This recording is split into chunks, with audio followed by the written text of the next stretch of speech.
Hey everyone, and welcome. In today's devotional, brought to you by the You Need Faith in Jesus team, we're going to dive into the incredibly raw and relatable journey of Psalm 77. It's a journey that takes us from the absolute deepest pit of despair all the way to a powerful declaration of deliverance. And right away, the psalmist Asaph, he just doesn't hold back at all. I mean, listen to this. It's such a graphic picture of a wound that just won't heal.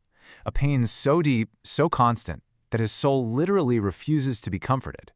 It's a place many of us know all too well, and it's right where our journey begins. So, these first few verses, they just throw us right into the deep end of the psalmist's crisis. And look, this isn't just feeling a little down. We're talking about an anguish so overwhelming, it chokes you, and it even makes it hard to speak. You know, it's interesting because the psalm actually kicks off with this loud, desperate cry. He says, "I cried unto God with my voice," and he says it twice, just to make sure we get it.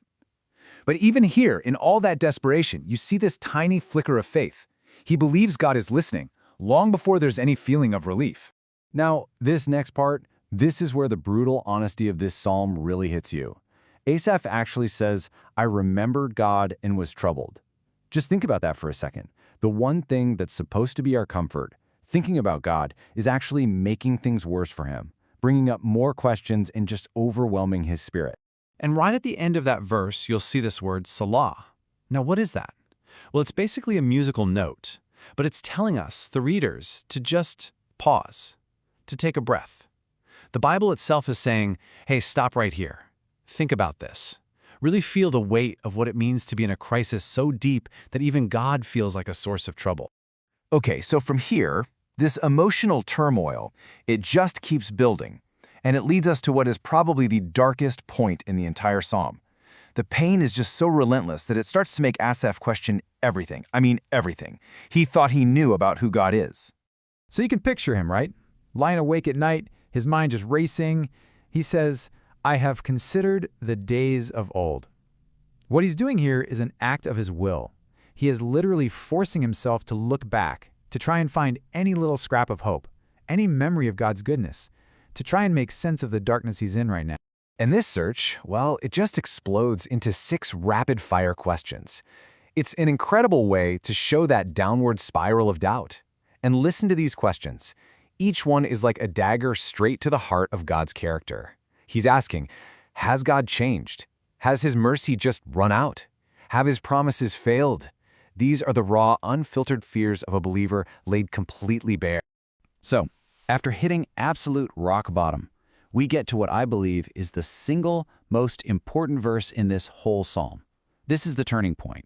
It's the hinge that swings the whole thing from despair toward deliverance. It's just so powerful. Okay, so here it is. This is the pivot. He looks at all his doubt, all his pain, and he says, this is my infirmity. In other words, he's saying, my feelings right now, they're my weakness. They're not the truth. And right after that, he makes a conscious choice. He says, but I will remember. You see that? He's deliberately shifting his focus away from how he feels and onto what God has actually done. Now, what's so great is that after making this huge choice, Asaph doesn't just stop there. Like, okay, that was a nice thought. No, the rest of the psalm is basically the how-to. It shows us exactly how he takes that decision and puts it into action to rebuild his faith. And what he does gives us this amazing, practical, 3-step plan we can all use. First, he chooses to remember. Just bring God's past works to mind. Second, he will meditate on them. Really chew on them, think deeply about them. And third, he will talk about them, actually speak them out loud. That's the process right there. That's how you turn faith from just a feeling that comes and goes into a solid discipline.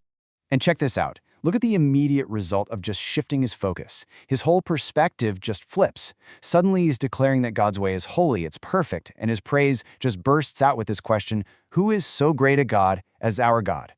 In just a few verses, he went from questioning if God was even good to declaring that he is great. Wow. So, when he decides to remember, what's the one thing he focuses on? He goes for the big one, the biggest story he knows. He remembers the redemption of Israel from Egypt. I mean, this was the ultimate historical proof of God's faithfulness, of his power to save his people from a situation that was completely impossible. And the way he describes it, just listen to this poetry. It's incredible. He personifies the Red Sea. He says the water saw God and was afraid. The depths trembled. It's this amazing picture of all of creation just recoiling in terror before its creator. And this leads him to a really profound truth. God made a path right through the sea where there was no path. But then, after they crossed, the water closed up, and the Bible says his footsteps are not known. You can't see the path anymore. And what a powerful reminder for us, right? So often, God is working in ways we just can't see or understand. We have to trust the guide, even when we can't see the map. All right, so after all that, this huge, cosmic, earth-shaking display of power, you might expect a big, loud ending. But the psalm closes with something beautifully intimate and personal.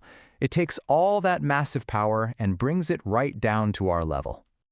What a contrast this is. The same God who made the ocean tremble with fear is the one who gently leads his people like a flock. So he's not just some distant, all-powerful force, he's a personal shepherd, and he guides his sheep using human leaders like Moses and Aaron. And that, right there, is really the main takeaway of this entire psalm. All of that awesome, world-shaking power, what's it for?